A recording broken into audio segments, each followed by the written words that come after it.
Want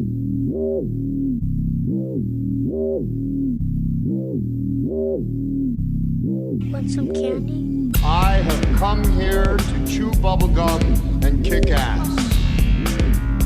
I'm all out of bubblegum. Well, hello, Mr. Fancy Pants. I hear you looking for candy, man, bitch. Give me some sugar, baby. Like scary movies. Uh-huh. Want some candy?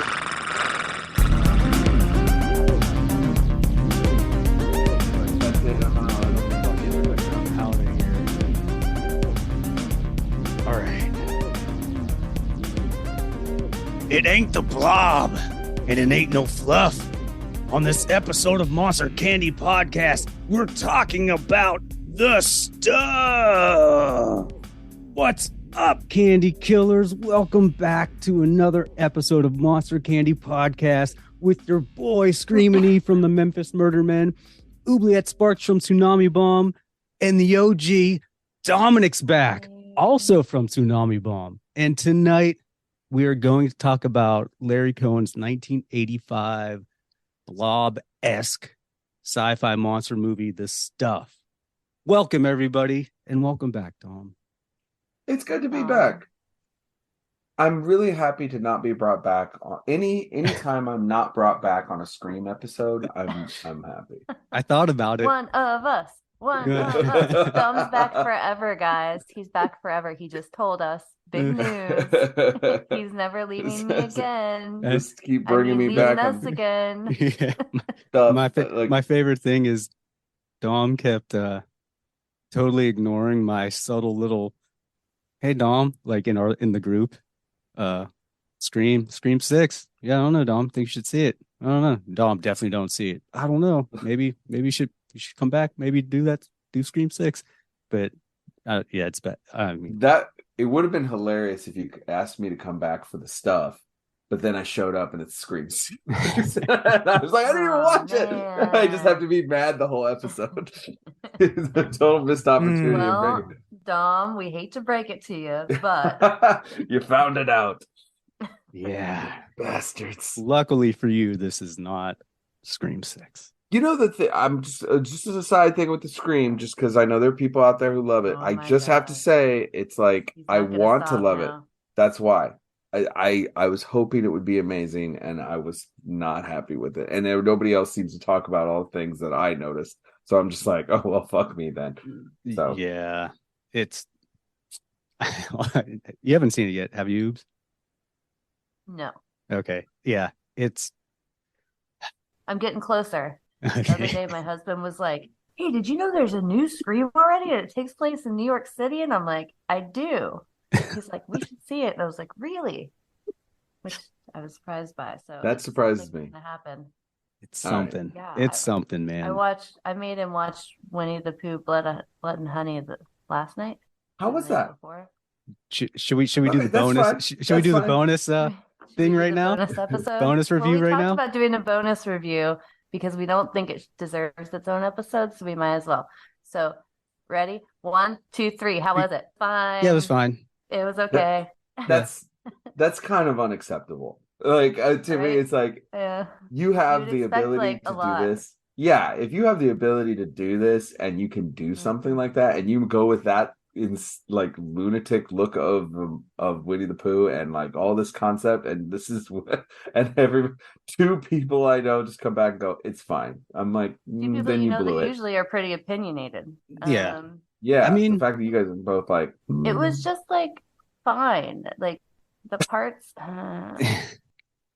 So, like the creatures should have been like a little less cheesy or way more cheesy. See, it floated this very weird kind of tightrope of like not cheesy enough or not serious enough, and it was just kind of there. Like if you had never heard of it and you were watching it, I don't know, you don't learn and you don't gain anything from the movie. Didn't really piss me off. It was just fine. My husband did say that he felt like he was dumber after watching it. So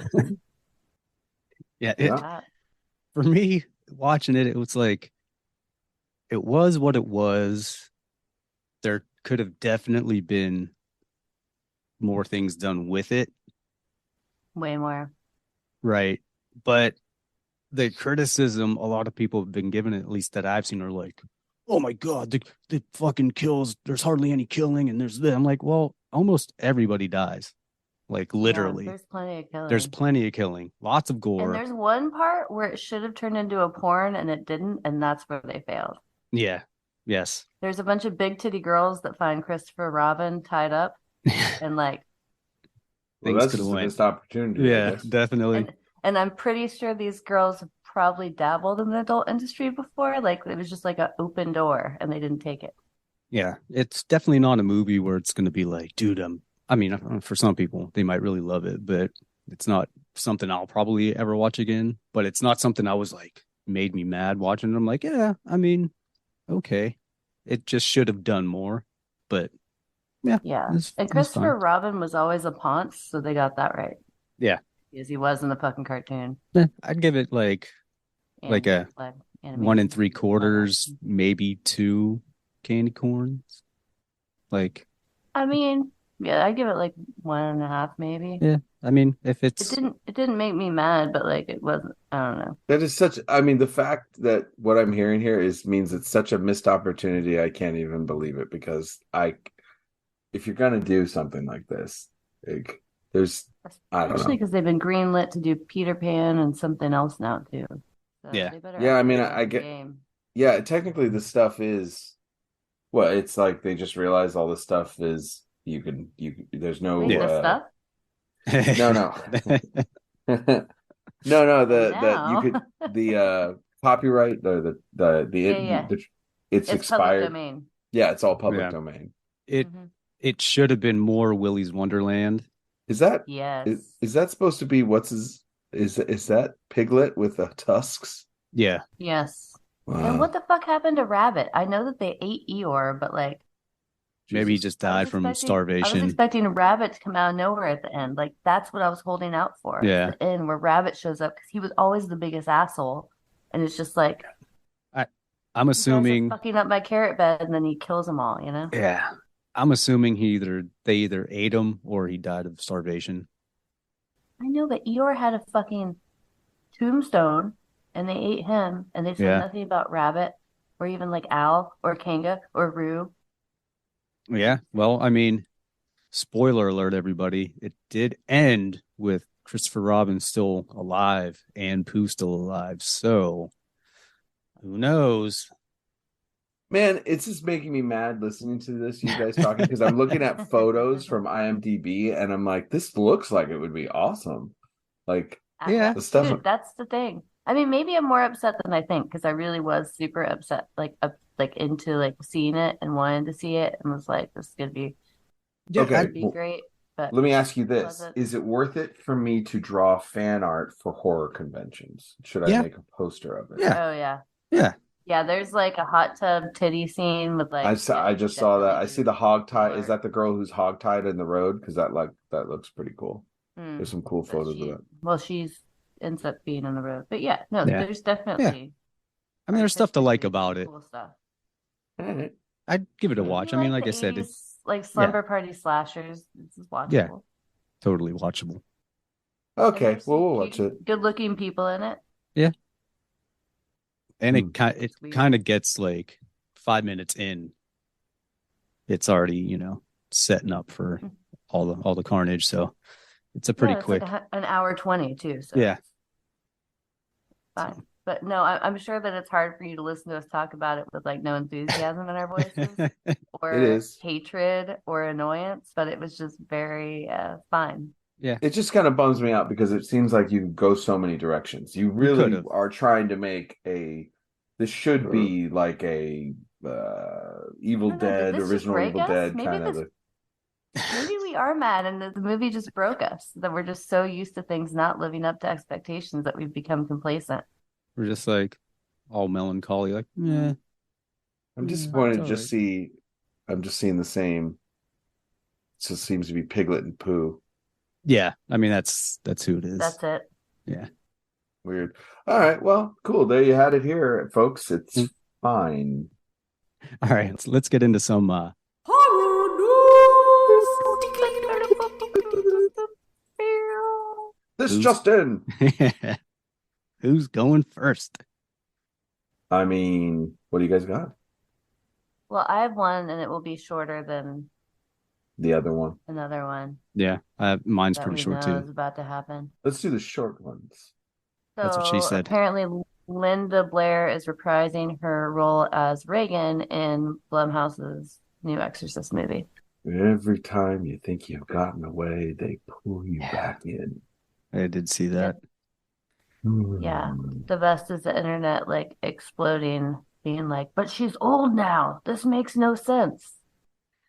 But well, she's not going to be playing a 10-year-old girl, so. Right. But I think they think she is. Like, it's going to be like the sequel to The Orphan or what, like Orphan or whatever. But I'm like, just because they're rebooting the franchise doesn't mean. I hope, for God's sakes, any of you fucks listening to this are not those kind of people. I really hope that you're a better quality of horror fans than this, because it's like all you have to do is put 2 and 2 together to figure out the direction they're heading with this, and it's just like, oh, guys, she doesn't have to be the possessed person. She could be a lot of things in this movie.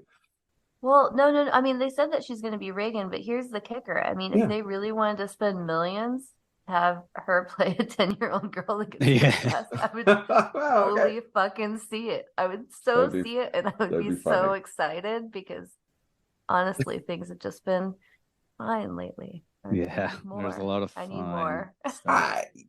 Here's what I'll say about this. I will look forward to this initial movie. I will not look forward to the many movies they make after it that are half-baked and not well thought out, until I actually lose interest along the trilogy and stop watching it. So maybe, like other franchise that came back that they did, I will like the original, and then I'll love this many year later sequel, and that'll be it. And then when it's successful and it's good, then they'll just keep making movies, and I can ignore those, like I ignored some other particular franchise that kept going. Now they're labeling it a legacy sequel, after everyone freaked out about thinking she was going to reprise her role and it would be the same year as the original. So Blumhouse had to come back to like clarify that for all the fucking dum-dums out there that were, angry up their keyboards angrily about, there's no way she can play a fucking little girl. Mom, mac and cheese. Meatloaf. Fuck. I didn't even think about them recreating the movie. I figured it was it's a sequel many years later, and we see this older Reagan going, "Oh, you don't understand. This is serious shit." And it's like, "Oh no, maybe it's her grandkid. Maybe it's somebody she knows. Maybe they bring her in, and it turns out she's like some specialist in this stuff, trying to understand what happened to her." There's so many ways they could go with this, where she's like an important character, but what if she gets possessed again because she's like, it's easy to get to her, or something crazy. Like, there's so many crazy stuff that could happen. Why do you have to sit there and freak out about, like, oh, she's old? No shit, dumbass. God. Maybe she has some bitch ass grandkids, so she summons the demon. And it's maybe she's a Satanist. That would be crazy. We're sitting here assuming she's a good guy. Maybe she's like, fucking been bad the whole time. We're gonna get Pazuzu in wherever I can. Like, I'm a Pazuzu representative, so. A little Pazuzu here, a little Pazuzu there. If and when she does get possessed in this movie, it's just going to make me think about Days of Our Lives, when Marlena was getting possessed by the devil. At the end of that one. Oh, man. That was some good old Days of Our Lives right there. I definitely didn't see devil possession, fucking I remember the whole deal. About it. She played D&D at that time too. Is that what caused it? But no, it's seriously like, this could be really cool. What if she's like some like John Constantine, like fucking grizzled like demon killer? No, they don't need to like Sarah Connor her. Yeah, she's the Texas Chainsaw Massacre. Laurie, whatever. Laurie Strode's. Yeah. I think they're going to, because if you think of who this is like, you can kind of look at what they've already done to like understand where it's probably going to go. They're not dumb. They know which ones did the best. So we're tired of stuff that's fine, guys. It's fine. Well, no, the first Halloween movie that they came back on was fucking awesome. Yeah. It's just after that, it's just like Their 2018 legacy one. sequel, Halloween, was fucking amazing. And then they just sort of like, oh, you clearly didn't think anything past this because everything else felt rushed and just sort of haphazard. So it's like I said, that's what I'm referencing. I own the original Halloween, and then I own that Halloween. I should get like Season of the Witch and Halloween 2 because those are good. Those are I love them. But I mean, those two are, to me, that's a perfect story. These two, that's great. Yeah, I have 1 through 3, and I'm always debating on getting 2018. Oh yeah, I got 2018. Yeah, I mean, I like it. I really like it, but I just never haven't pulled the trigger yet. But I probably will. It kind of bums me out that I don't buy movies as much as I used to. Like, I just bought the first movie I bought in a long time. The last 3 movies I bought were X, Pearl, and then The Northman. And because I'm like, these are movies I want to own and be able to watch if the internet goes down and I can just watch something at home. Like these are movies I'd rewatch. So I just want them. But like now I don't buy, like I used to buy horror movies like crazy. Now I just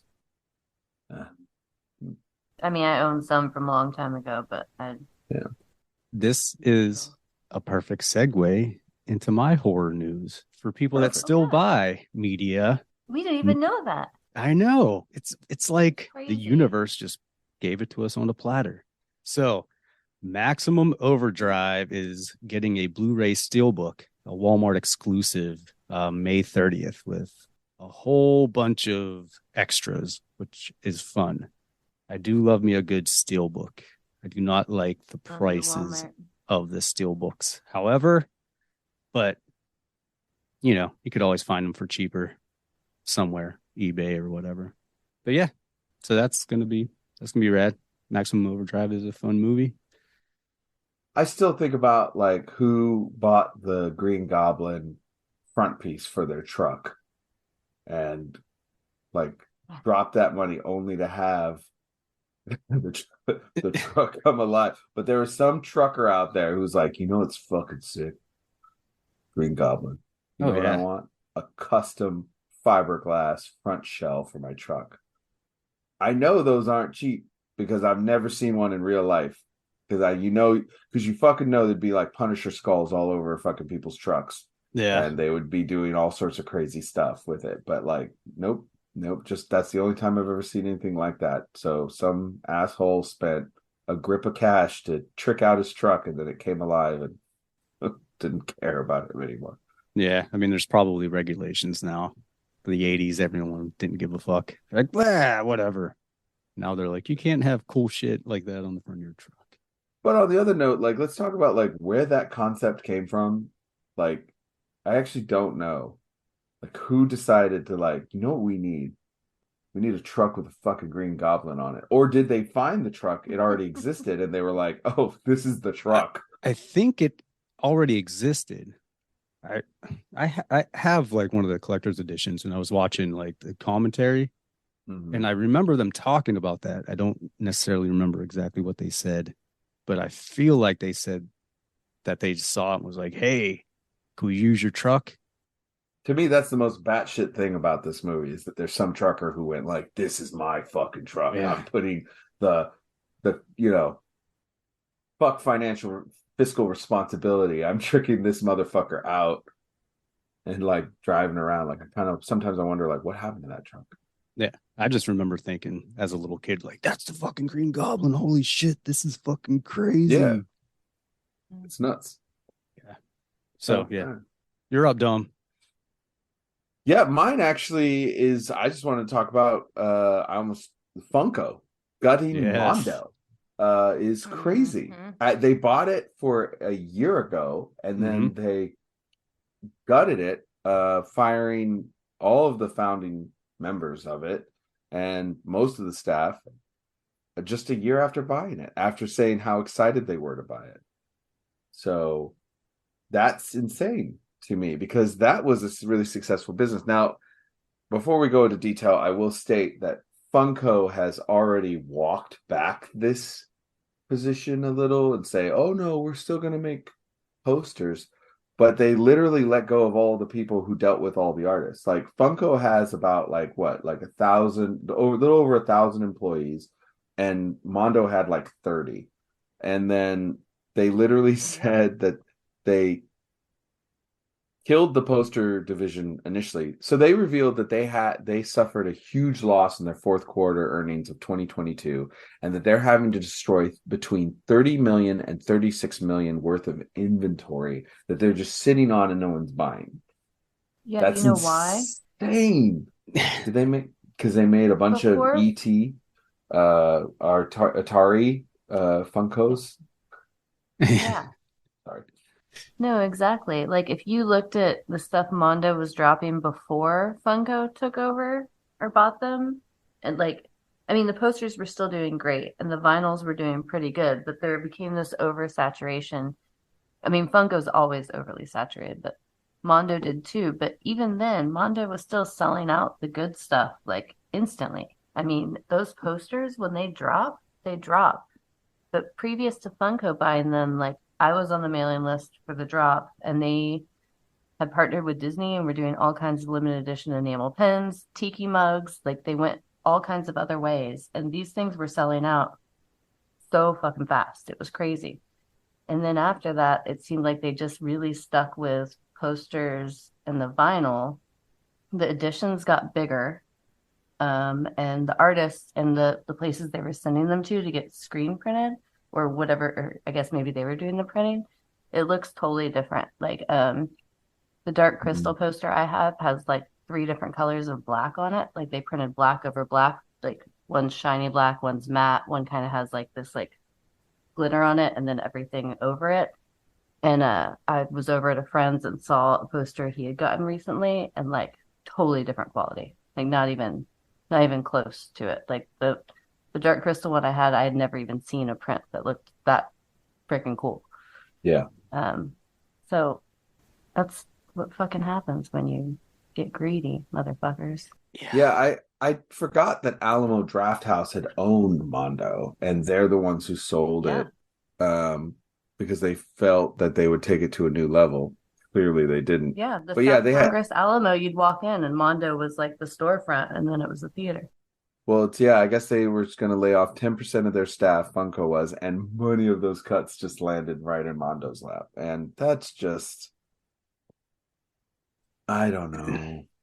Yeah, I didn't know Alamo Drafthouse owned Mondo. They started it. Well, I think it was one of their projectionists. Right. They're doing like cool old horror t-shirts. And then it went into posters. And the problem I figure is you can't. They didn't even have a website. You could only go in there and buy the stuff. And then you can't really like. I don't know. There's not a huge. Okay, so with this kind of business, there's not a huge markup when you're only doing certain limited. There's a fixed amount of money that you're going to make from those posters, but they were expanding, and. But it's bupkis for a company like Funko. Yeah. Yeah. At the end of the day, unless they were gonna like mass produce everything. The tiki mugs were cool. Well, it's like you could mass produce certain things and still keep the limited edition quality of some stuff. Like, for example, one of the things you could do was continue to do screen printing for the limited stuff and then offer up a digital print for mass produce. So certain people get what they want, but like you still cultivate collectors, or certain editions. Like you just have to differentiate. It's almost like the record business. You're going to do certain colors and editions. Yeah. Yeah.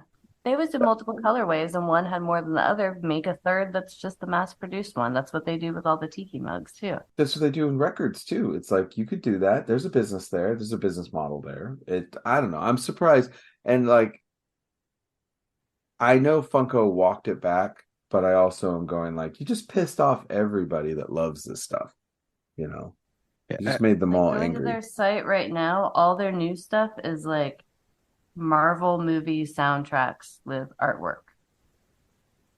Like Shang-Chi and the Legend of the Ten Rings. What music's even? It's like a lot of instrumental stuff, which they did before, but now it's like they have like 3 different versions for every fucking movie. Like watching the Reddit on Mondo, it's like, ooh, people are pissed, and those are the people that good.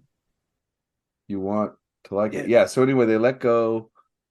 Was it co-founder Rob Jones and Mitch Putnam both got the axe, and then they're keeping the records and of course they merch.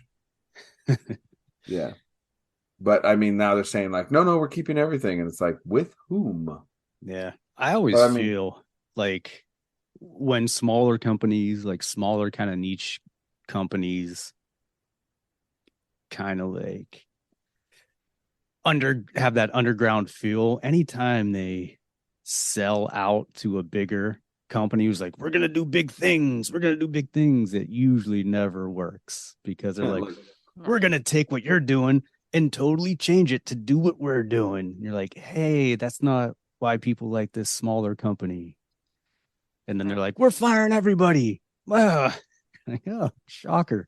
Yeah, it's like much like bands that are like, oh yeah, I know we've been like the super political band, but now we're gonna go with a big label so we can reach more people. It's gonna be great. It's like, okay. Yeah. Sure. Yeah. Sure it is. It's all gonna end well. Yeah. It never does. It's just like, be happy with it. But then again, I guess Alamo Drafthouse, like, I don't know much about them, like, as far as, do they have like a board of directors and investors that are like, I think their business was hurting during the pandemic, and they were probably thinking like, here's a quick turn and burn, like, we sell it to Funko, it's going to stay going, and then we can collect a bunch of money to help us get through this, because right, it's not cheap to run their kind of movie theater. Alamo claimed bankruptcy. Oh, right. Remember the pandemic, like at the very beginning? It might have even been before that. Tim League and them, they filed bankruptcy, and then they came back. So they franchised a bunch, and none of the franchises were really doing what they were supposed to. Like I went to one, and it wasn't anything like the ones in Austin. I was really surprised. Mm-hmm. And they had partial ownership in the franchises, I think, whatever the deal was, and they ended up filing bankruptcy to basically get their company back.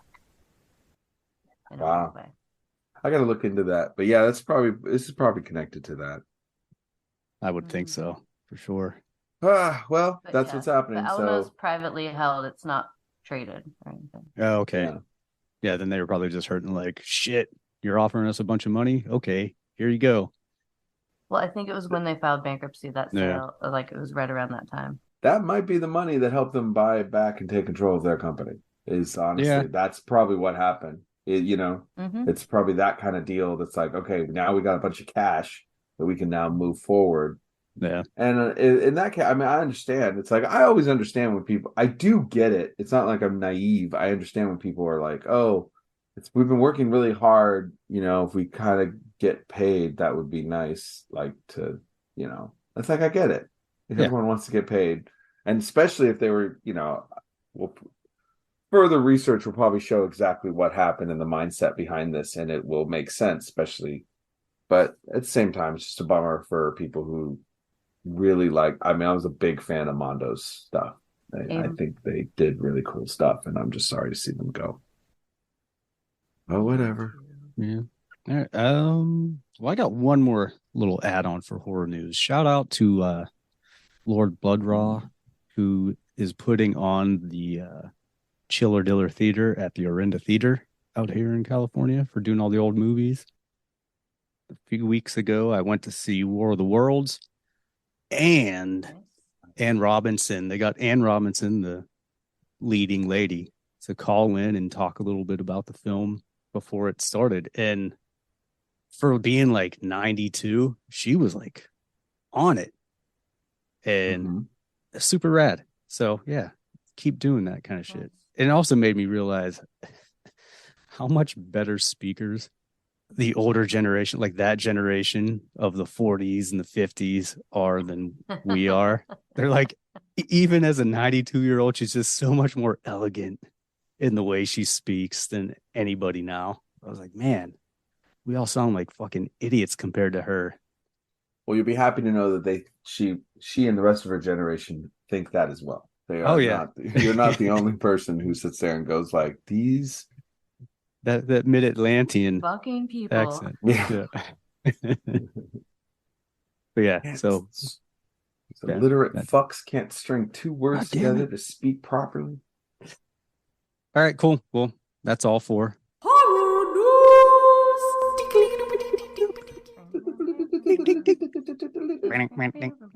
This has been Horror News, brought to you by Monster Candy Podcast. Wherever you are, there you are. Look behind you. We might be there with an F. All right. Oubliette, do you want to read any sort of storyline for this? Sure. Let's see what we got. Well, we talked about this on the last episode. That like IMDb, you should have at least one. You should have a person that works for IMDb that writes these storylines, or just take it from what the movie says, because they always have random people just putting it up. It's so weird. Anyway. Yeah, it's funny. Like each of these misses like kind of an important part, but whatever. All right. The stuff.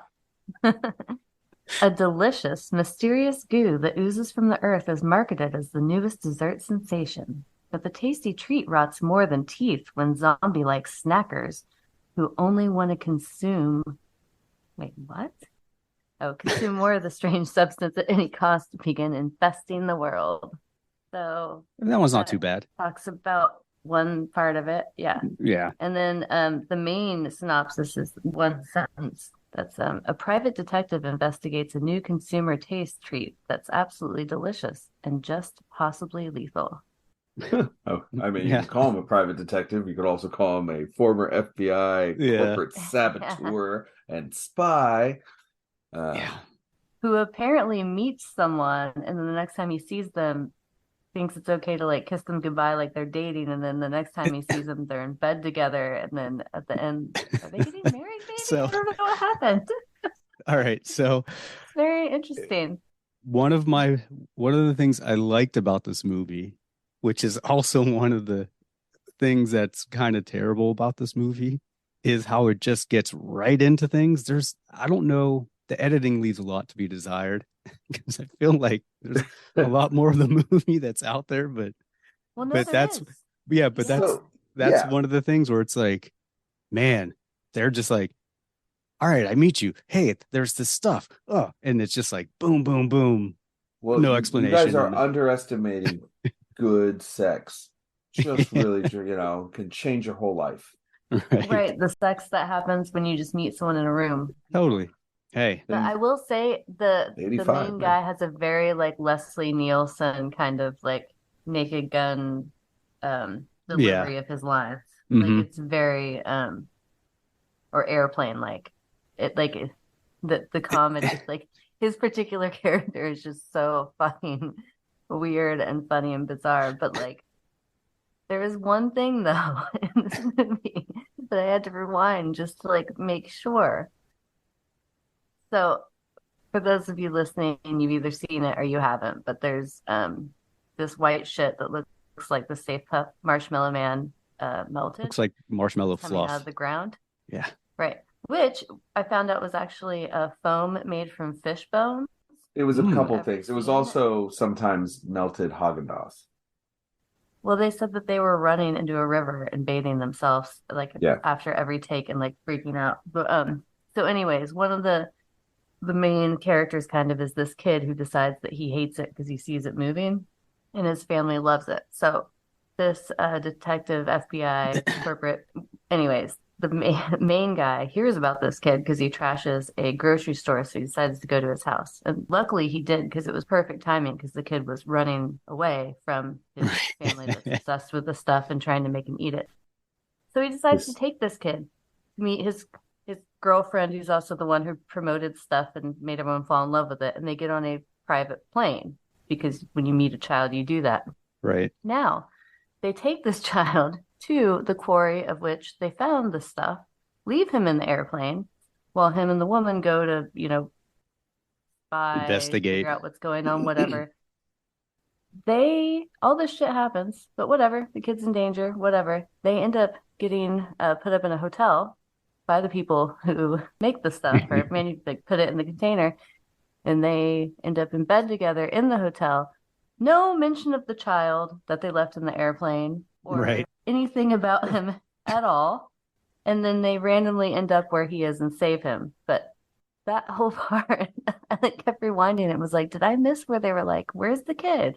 Or Yeah. I thought there was a thing where he's like, should be halfway to Georgia by now or something. But you know what I like about this movie? It's utter balls. It's utter balls. Just to go forward and fucking make this fucking movie. To hell with explanation. To hell with explanation. To hell with any sort of drafts. We're gonna do drafts. Because here's the thing. Kind of like the truck part when they're like, let's hotwire the truck, and then 5 minutes later he goes to the woman, go back to the truck. The keys are under the mat. Get out of here. Yeah. What? Yeah. Okay. First off, why did you hotwire it then? We're getting ahead of ourselves. Yeah. So first off, tell us what you like about it. Yeah. Okay. When I thought about this movie, because Court and Oubliette, you can tell the story that kind of I think prompted this episode. But like when I heard about this, I was like, you know what? I know I saw it, but I can't really remember it.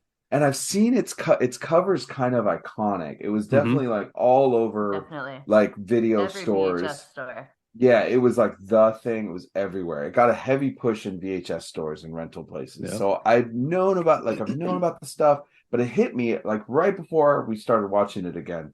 It hit me like nobody really cares about this fucking movie. Like, I mean, that cover's iconic, but nobody's like, oh yeah, the stuff. Like, I never hear about that. So that kind of was a clue. And the movies begins with two fucking sister fucking like quarry workers. This old man walks up in the snow in a quarry. He walks up and he sees a bubbling pile of shit just on the ground. And he's like, literally, this is the lines. What's this? He reaches down, puts his finger in it. The fuck was that about? Puts his fingers in it, brings it up. It's white, bubbling from the earth. He sniffs it. Smells good. Then he licks it, and he's like, tastes great. And then he just has it all over his mouth as he starts eating this shit bubbling from the ground. I was like, all right. We're just going for it now, aren't we? We're just like, there is no possible way an old quarry worker is going to walk up to some bubbling shit and just eat it from the ground. But like, they just go for it as he starts shoving it in everyone's mouth. And then we leap forward in time. And it's like this movie okay. Two more things before I yield the floor. Because I've been waiting to talk about this. This movie doesn't give a flying fuck about anything. He says that there was a lot more cut out of it and it would have been a better movie. No, it wouldn't have. But I believe that he had a lot more that got cut out. But this is what he said. I want everyone to hear what Larry Cohen says. This is what he says about this movie. So as you hear everything that we all say from now on, I want you to think about these words. My main inspiration was consumerism and corporate greed found in our country and the damaging products that were being sold. I was constantly reading in the newspapers about various goods and materials being recalled because they were harming people. For example, you had foods being pulled off the market because they were hazardous to people's health. The sheer volume of junk food that we consume every day, we continue to eat these foods despite some of them are killing us. And that's when I started thinking that the stuff could be this imaginary product, in this case, an ice cream dessert, that is being consumed by millions and doing irreparable damage to humanity. Everyone's gobbling down this yummy food, so how could it be wrong for us? Now, I love that. Right, That's and he's not wrong. Not wrong. He's not wrong. It's an amazing idea. And he just proceeded to take that brilliant inspiration and make this steaming pile of shit for everyone to consume. And he just was like, I'm going to have fun doing it. But the studio was like, give us a fucking gory horror film. We really want to get into it. Great. The commercials were great. He had moments of brilliance. The jingles? Dude, I was on that shit. What's the beef lady? That's literally, where's the beef lady? Yep. She was in it and she goes, Where's the stuff? I was like, you got the. Where's Dude, the beef lady? this had like an all-star cast. Fucking Servino, fucking all kinds of people. Garrett Morris. Apparently Mira fucking Sorvino's Garrett Morris. first movie, she's in the background of the factory. I was looking for her. I didn't see her. Did you guys really? see her? Like, yeah, she's a factory worker in the stuff factory, but that was her first movie, Mira Sorvino. But Paul, like her father, Paul Sorvino, is playing. I was like, this is a great actor, and he is spitting out garbage lines and just like taking it seriously. Like, and do you remember when they were walking in the EJ studio? No. Dom, do you remember the coffee shop that we took Kate to that I said was the oldest Four Corners in Kingston? Yeah. It was the movie. Yeah. No, that's it. Yeah. It was so awesome. It was amazing. And it was funny because the second I saw that, I was like, that's Crown Street in Justin. And my husband actually thought it was down the road from there. And I was like, no. I know that corner. So that's actually the oldest Four Corners in the United States of America.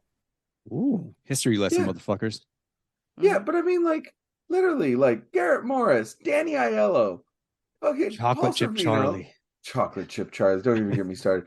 But I was just like, this is incredible. Like, I don't know. Apparently, yeah, all right. I'm yielding the floor for a minute because I talked a lot. Mm-hmm. Yeah, right. But we could, but like, I just wanted everybody to hear his words of why he made this movie, what his intention was, and to see like right the things you just mentioned were like the things I loved about this movie. Like it just gets right into it. The premise is actually, it's a good premise, and it's just like a fun movie. It's just fun.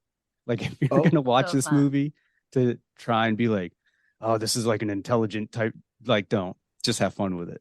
I fucking forgot Abe Vigoda. Movie? Oh yeah. What was that? I just said if you want like a fun 80s movie that's like, I mean, I don't know. Like I just watched that The feels Last like Dragon. a high school to me, play. This is kind of that sort of feel. Yeah. It felt like a high school play in some ways. But like Abe Vigoda's in the movie. He's literally with the where's the beef lady in the commercial. Mm-hmm. I was like, how did you get Abe Vigoda? This movie reminded me of Airplane in a lot of ways. A little bit, yeah. Without being as like blatant, as campy and funny, comedic. Yeah. Mm-hmm. But I mean, they could have made it that really easily with like a couple small little. Well, it even gets like as soon as Paul Sorvino comes in, he's like the comic relief because his character is so fucking ridiculous. I like that he could get no help, so his only choice was to find a paramilitary end of days prepper guy. Yeah, that owns a couple radio studios. And he's just like, oh, I know somebody down the road. Yeah. It's this militia. It's just a militia. It's a fucking not a big deal. Well, dude, about that part. So first of all, there's a few things I've never noticed about this movie until I just watched it again. Okay. That cool tower is right down the road from me too. But go on. Dude, that's awesome. We need to go. I need to go visit Oubliette and go see that shit. Dude, I love it up there. It's cool. It's so much fun. So, okay. The title screen is fucking weird. Like, okay, let's put the title right over this shirtless fucking like 12-year-old boy in his room. I was like, huh, that's a little weird. But and I'm like, okay, it's the 80s, whatever. I didn't even catch that, and you're right. It's so weird. I'm like, whatever. And then when they go to meet fucking Paul Sorvino, he's talking about how he bugged his house and had him on surveillance or whatever, and was talking about the 17-year-old girl he went to meet. I was like, wait, what? And he's just like, whatever. Yeah. But I'm like, man, the 80s were fucking wild. And that was like the least concerning thing about this whole discussion. I was like, all right, well, yeah, the 80s are something. Michael Moriarty's whole main character, like the whole time, all I thought about was Foghorn Leghorn. Like that was his name. Like, I say, here you go, son. I know that you're like. He would come in and he's like, oh yeah, my name is Mo, because Mo is never enough. Let me tell you what you got here. You know, he's like this sort of like, hey, and he just, it was ridiculous. Though I did notice this, but I saw it listed. I forgot, and I saw it listed as their crazy critic. Despite him calling himself Mo Rutherford and introducing himself as Mo Rutherford, in the credits he's just known as David. Yeah.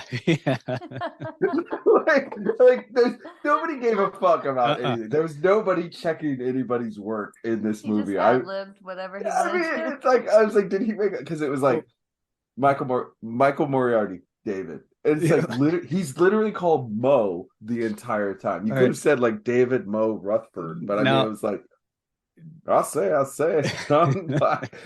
was used to be in the FBI, but not anymore. I'm just a poor Southern corporate saboteur. Yeah. All right. So realistically, I'm gonna kidnap this child and take him over state lines. I gotta. Okay. Go okay. to. Okay. Sorry. I can't.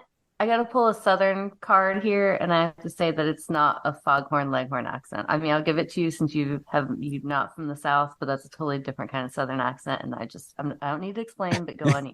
No, I just meant his blowhard. Right. He was kind of a blowhard too, and he's just like, oh, and I don't know if that accent was real for him. That's his real accent, but it sounded fake to me.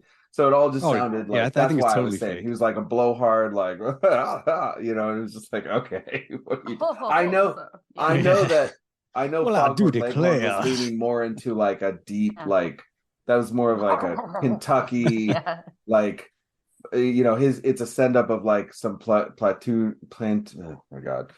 like plantation. White colonel guy, like, you know, like I'll say I know it's a different thing, but that's what I was saying. He seems so like blowhardy. It's the accent seemed kind of fake, and he's just like you know, and I was like, okay. That's what I got what you mean. I just had to throw that in there. That's fair. It's fair. So the things I didn't like about this movie, which there's only a few. Wait, there's all, I mean, how could you not like anything? Being objective, let's say. My objective opinion about the things that aren't great. So the plot's loose, as we said. A lot of plot holes. The editing, totally loose butthole. Back to the truck scene where they rescue the kid and they're driving him. Okay, another one of the plot holes, which goes back to your talking points about how they just didn't give a fuck. Okay, so the cop pulls him over, right? Because he grabs the girl. well, that too. But he has the hose is leaking, and they're like, "Oh my god, I need more stuff." And they run over, and they're like, "Yeah, just pretend like you're eating it." First of all, the stuff is supposed to be alive. They have it all over their fucking hands, and they're pretending to eat it. It's not moving. It's not doing anything. They're just like, And later, they're like, "Don't touch it." Yeah, exactly. They're like, when they're in the radio station, she's like, "Don't touch it." Oh, I'm like, wait. What are you doing? In the radio station, when the stuff comes in the room with the kid and the woman, so there's the sweet graphics of the broken glass. Oh yeah. But not only that, they get the glass broken, and what does Servina's character say? Get the woman out, and they get her out. They never say anything about the kid again. And then all of a sudden, it's like that final scene with the kid and him walking in, and you're like, okay, so you did get the kid out. I guess. Because I feel like you forgot about him again. And at the end of that scene, when they like defeat the stuff, and Paul Sorvino's just like, leave it there, and he's giving his little speech, he's holding her heels in his hand, just nonchalantly. I'm like, why do you have her shoes in your hand, buddy? You know, again, don't bother with details in this movie. Yeah, I am generally always leaning towards the side of the artist and the creator, like, you know, the vision they have to accomplish. But watching this movie, all I could think about is I'm an executive at New World Picture Company, and you give me this pile of shit, and I'm like, dude, this was supposed to be a horror movie. You were supposed to like, it was supposed to be monster, like this you have a horror movie here. Yeah. And he's like, no, I'm trying to make a satire. Did you see what the people look like when the stuff leaves them, Tom? That's a horror movie. Shit. Yeah, but which was cool. I did like those effects. It was cool. Yeah. Apparently that was a disaster too, because I guess like he didn't pay those guys, and I like the effects people got all mad. But like he was just like, I'm trying to say, like, listening to what he's talking about, and he's like, he says that New World wanted a straight up horror film and was slightly unhappy with the resulting movie. Slightly. I bet. In retrospect, the stuff had more comedic aspects than the executives were perhaps expecting. It does. It's clearly played for, like, as soon as Paul Sorvino's character comes on, it's played for laughs. The commercials are funny, but it, like, there's so many parts that don't, like, make sense. It just doesn't roll off like a comedy, like, Yeah. So I know that there's a stigma that comedy horror doesn't work, but it's like when it does, it really does. It's awesome. It's just like, if this is an example of people's attempts at comedy horror, it's like, then you got to play it for more laughs than this. Like, well, there was a switch up until the part where Paul Sorvino comes in. It's a little more serious, a little campy, but you're like, whatever. I mean, I thought when Chocolate Charlie shows up, I was like, you're just not even, like, topless pubescent boys just calling the one black guy in the movie Chocolate Charlie. All right, we made chocolate chip cookies, man. We don't care. Yeah. I mean, it's just sort of like, wow, all right, well, whatever. Like, it's just go with it. I feel like I'm trying to, like, justify it like a crazy uncle with this movie. Like, you're like, oh, it's just from this fucking time, man. I don't know. You can't take him too seriously. What's going on in your head, Oubliette? I thought it was really fun. So did I. I think I may have seen it as a kid. Some of it seemed vaguely remembered. I know, but it's funny, Dom. I think you were the one on the last podcast that was mentioning the stuff and how it was, like, better and, like, deserved more recognition. And now you've called it a steaming pile of shit like 3 times. No, I did not say that. I never said that about the stuff because I haven't seen the stuff. Them is the movie. Oh, that's what it was. I'm more about them. I'm not about no. Actually, I agree with you that the stuff, it's fun. It is definitely a fun movie, but I get why it's not really considered an 80s classic.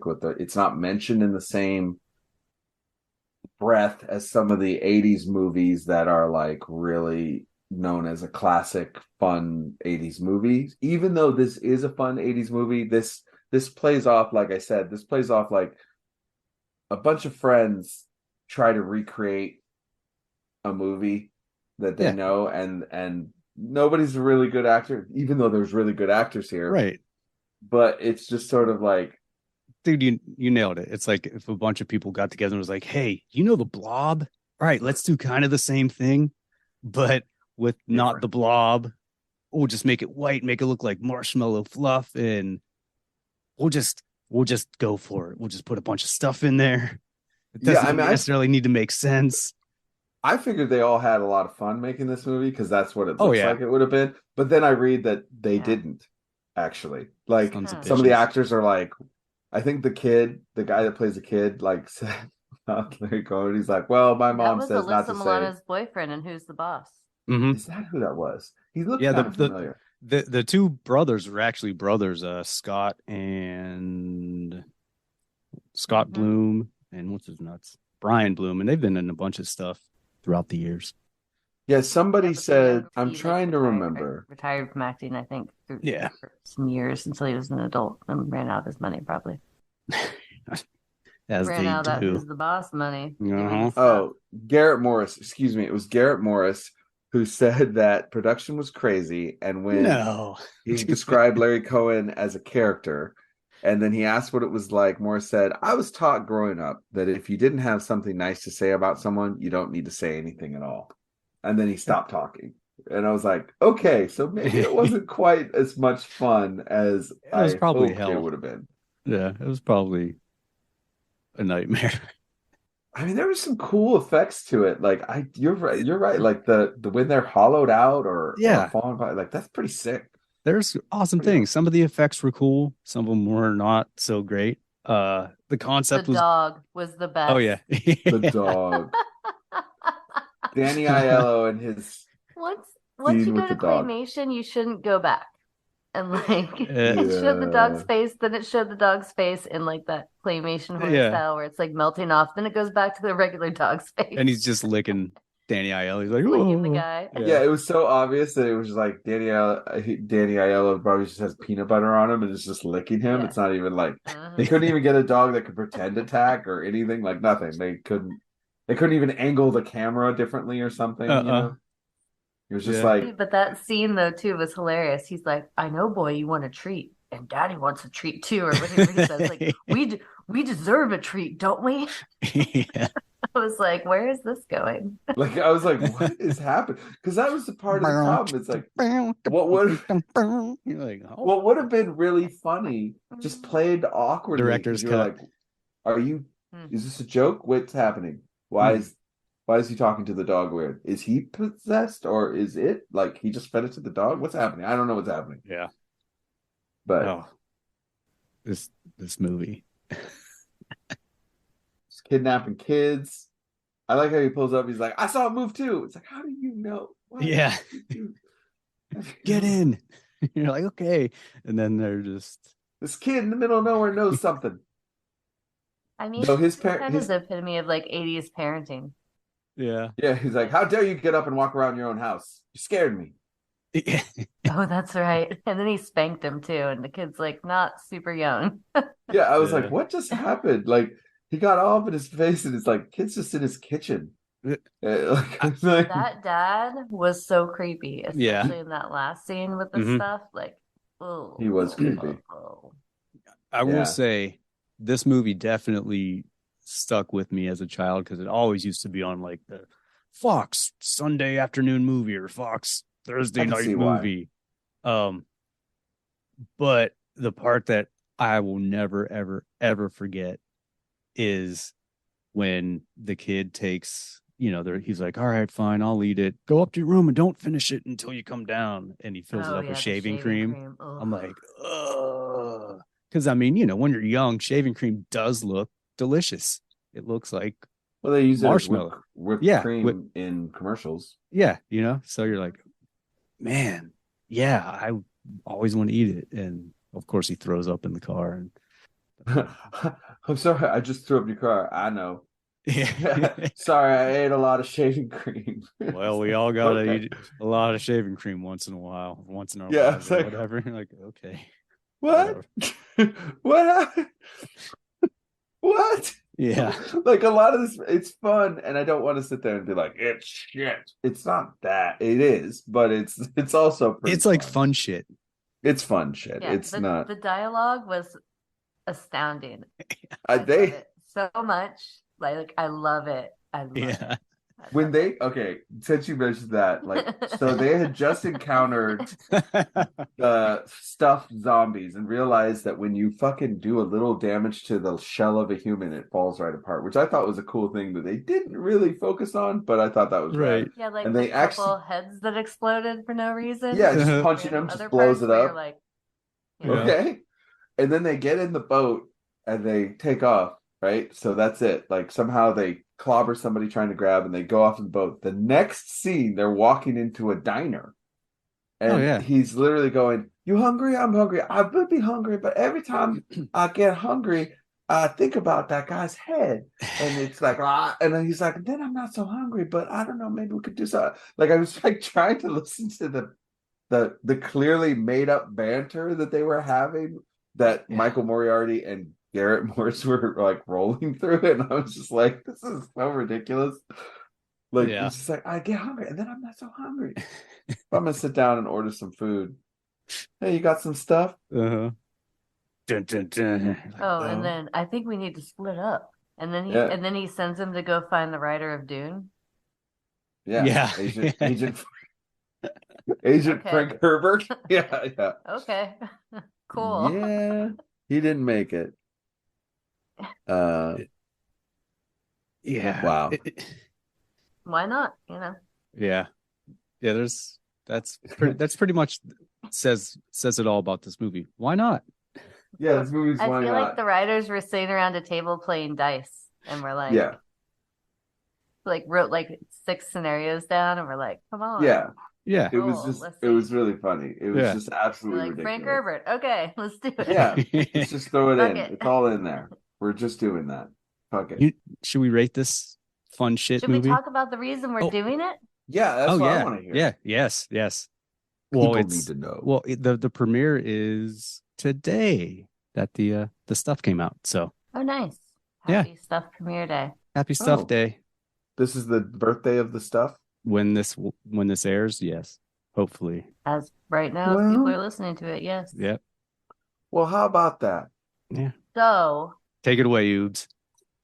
There is this cute, like, hotel motel that a few years ago was bought and redone. And they're near me, and I had been following them through my businesses on social media because their branding was very similar to ours. And the owner of my business and myself, like, love what they've done. It's super adorable. They've, like, fixed it up, whatever. Then out of the blue, one of the owners emailed me and was like, we're a huge fan of y'all's branding, and we're doing a bunch of events through the summer, and we would really like to partner with you guys and see if you could do some food or stuff like they do. They have like a big screen by their pool that they show films like this stuff and other things and do different events and buyouts. So I was like, yeah, let's meet up. So we drive out there to meet up with them because I had wanted to take a tour of the motel anyways because I had never seen the rooms, and I know they put a lot of work into it. And as Alex, the owner, is showing us everywhere, she's like, yeah, actually, like, this room here, number 3, she's like, and this hotel, there was like this really unknown 80s kind of like horror comedy that was filmed here. So of course, like, my ears perk up, and like the owner and my operations manager like look at me because they know I'm going to be like, what movie? And so of course I was like, oh, what movie? And she's like, it's called The Stuff. And I was like, really? Yeah. Because I had no idea it was filmed in this area. So then it was even more fun now watching it for the podcast because, like I said, the oldest Four Corners, which is right down the road from my house, which is the only operational Four Corners in the world that were built before the Revolutionary War. And then that tower, which is at the entrance, or like kind of a side entrance to the Montauk Park, that I know I just said it wrong, and if any New Yorkers are listening to this, they're going to be pissed. Welcome. Mohawk Mountain House. It's the one that people say The Shining was written after because Stephen King did stay there for a long time, even though he'd also stay at the other hotel. And did a lot of cocaine there. But this one actually has a shrub labyrinth, which they think is right. That one it's crazy. It's so fucking crazy. If you're ever out here, I'll take you there. You have to pay to get on the grounds, and it's nuts. But yeah, so it was cool watching it because I live down the road from all these places. Yeah, that's so awesome. That is pretty rad. What was cool is then when I read about it, the hotel room, they did film it in hotel room 3, but then the parts where the stuff is all over the wall, they filmed it in the same room that they filmed Nightmare on Elm Street because the bedroom actually flips upside down. Right. That's cool. But yeah, so Starlight Motel in Ackerd is where that's filmed. And the best thing about Ackerd is it's called that because they were fighting about how to name the town, and they didn't have an occurred, so they called it Ackerd. Wow. Okay. Naturally. Yep. No, didn't have an accord. Yeah, accord. Right. Accord. Yep. Yeah. Oh, okay. I get it. Yep. Nice. Yep. That's hilarious. Anyways. Yeah. It was cool. And I was like, we should do this stuff, and we should get Dom. And then Dom's like, yeah, fuck yes. So totally. Now we're here. Yeah. And it was fine. Watching it when they got into that Four Corners, I was like, I know where that is. I was telling Valerie, I was like, oh wait, that's the place that I called you from. It's weird. Like, I've seen tons of stone buildings, but like none look like that one. I picked it out too. Yeah, there's it's just so something cool about it. Well, so all right, let's get into rating this. Yeah, out of 5 stuffy zombie candy corns. What are we giving this? This is gonna be a tough one. You need time to think?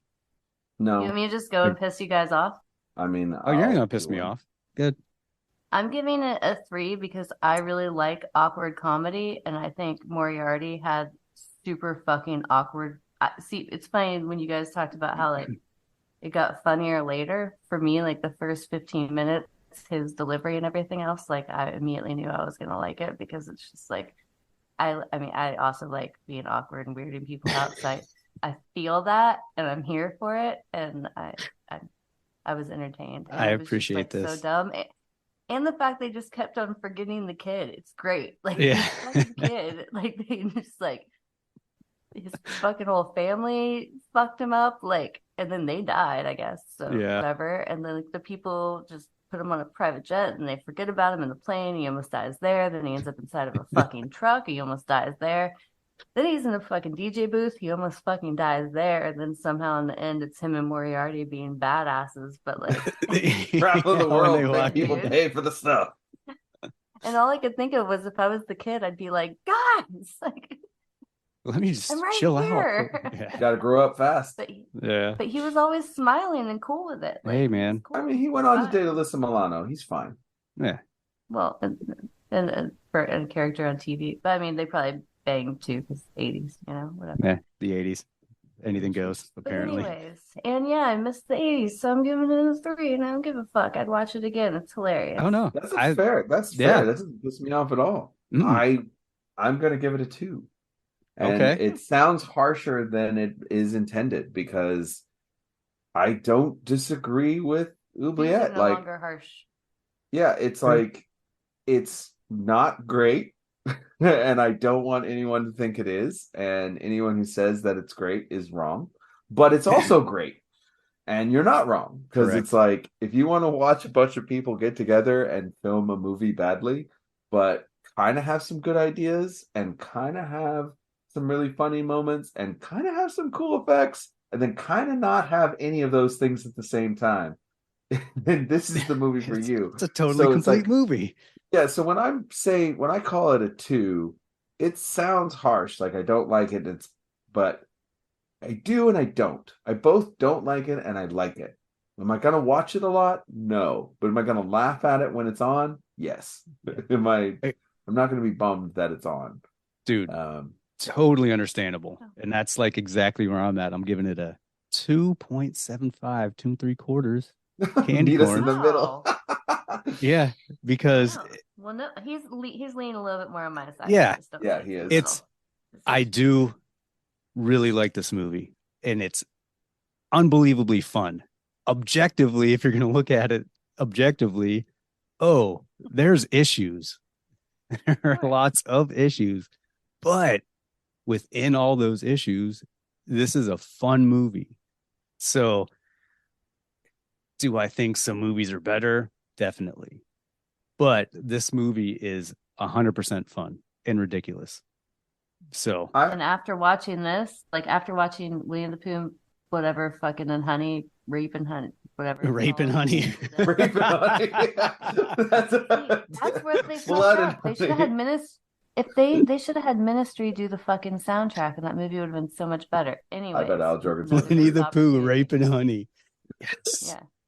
So that after watching that and then watching the stuff, like no, yeah, well, see, there's dude, totally. There's a way where you can be completely ridiculous and have not a lot of stuff make sense and leave a lot on the table that you could have done with, but have it still be fun. And you're like, dude, this movie's ridiculous and it's fun, and be okay with it. Is it perfect or great? No, but it's fun. No. If I had to say in this genre though, that if people were like, okay, I watched this stuff, I like this, but this is pretty terrible. What are other, like, I would go other movies that you should see that are along these lines but done better. Well, Lost Starfighter is awesome. Yeah. I was gonna say it's a pile of in shit. a horror and theme. Yeah, it is. It is, but it's awesome. I don't disagree with that. But like Tucker, like if you want to see horror comedies executed really well, Tucker and Dale versus Evil, like Army of Darkness, Shaun versus the Dead, Shaun of the Dead, yeah. Shaun of the Dead. Yeah, but I think the 80s part is what really hits with this. No, totally. Yeah. The nostalgia is, I think, what brings it up. Not just I mean, it's like I think this is one of the more fun 80s movies, in my opinion. Like, it's fun. Does it make sense? No. Elvira movies are like this. Did in the 80s, honestly. Yeah, no. The 80s didn't fucking make sense. But they did. Yeah, all at the same time. We didn't need to question everything. We were fine with it. Exactly. Whatever people told us, we were like, okay, cool. Yeah. These are all movies that are ridiculous. Yeah, rad. All kinds of stuff. They're just ridiculous. Like, that wouldn't happen. Not ridiculous. The Wraith. Right. I love The Wraith. It's rough. The Wraith is good. Yeah, it's good. And I don't know, there's this fine line of good and terrible, and you just gotta hit. This one leans definitely in the terrible, but it's so ridiculous. You're gonna have fun with it. Yeah. If you haven't seen it, it doesn't lean terrible. It is terrible. If you haven't seen it, you should see it, but you're not gonna want to watch it again. I don't think. I don't know. No, I would watch it again. Yeah. Really? I wouldn't. Actually. I mean, I own it, so I watch it from time to time for sure. There's other movies. Watch it next week. Right. Yeah. There's other movies I would the watch. Movie I have on when I'm cooking dinner. Okay, I got something I could say definitely about it. All right, so out here I did go. There was a Sleepaway Camp special showing where the actress from Sleepaway Camp like narrated and talked through the movie, and it was so fucking funny. This movie would be gold to hear like somebody just talk through it and say like what happened behind the scenes and stuff like that. I would go to one. I would run to get. I would get us all tickets to that. That would be amazing to watch somebody talk through it and talk about what was happening. My ticket would be pretty expensive. It would be worth it. But yeah, I mean, it's 2. I'm sorry, I'm stuck with the 2. I mean, no, that's 2.75, but I'm definitely at 2. I give it 2 stars. Watchable. 2. Yeah, 2. That's not great, not completely horrible, but could still be fun. See, the thing is, it's like if you've never seen a movie, right? Before, when you're in the 2s, there could be 2s could be like just bad or just kind of or they could be really fun, but just not a well executed movie, but they're fun. So yeah. This is where, and sometimes you might have a little bit more of affinity for it, which gets it into the 3s, which I'm like, yeah, I get it. 'Cause it's fun. I could see where it could get a little higher because people enjoy it and it's fun. So in these lower ratings, I tend to feel like there is a high and a low. It's like there's the 2 that's bad. Like you said, there's a bad 2 and then there's a good 2. This is a good 2. This is definitely a good 2. I mean, it's a 2. Yeah. To me, it's a solid fucking 2. It's a terrible movie, but it's also a fun movie. Yeah. But also terrible. So many things all at once. It's not terrible. Don't listen to him. It's fun. It's pretty bad. And the script is the ad-libbing. Magnifique. She's chef kissing this, and I just don't. I'm not chef kissing this too. This is I have to say, it was just what the doctor ordered for me after all the shit I've been watching. It's a palate cleanser. Yeah, I could totally see this being a palate cleanser, but the marketing and the thing like in it, the stuffed container, dude, that's great. Like, who doesn't want like a little fucking container of the stuff? That like little swirl of color. Yeah, iconic. The songs. Yep. The question is, somebody making. It's really well. It's too bad Mondo's gone. They could have easily made. They have them out there because I've seen them at like Monster Palooza. Yeah. And people have them online. I can print one right here. Yeah, I can make you one. Yeah, they have toys and such product of the stuff, which is cool. So, but yeah, all right. Well, I mean, Dominic, thanks for coming back. That's the stuff. I'm glad to be back. It's really great to see you guys. Yeah. You can never leave again. Well, I don't know. If you give me movies like this at 2, maybe. Here's some stuff. Eat it. It's delicious. Yeah. Yeah. All right. All right, everyone. Thank you for having me back. Yeah. That was fun. Thanks for being here. Thanks for tuning in for another episode of Monster Candy Podcast. Well, hello, Mr. Fancy. Stuffies. Stuffies. Yes, Stuffies. Give me some sugar, baby. Like all right, everybody. See you Want some candy? Dude, that was funny.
looks that big old storm right square in the eye and he says, "Get away from her, you bitch!"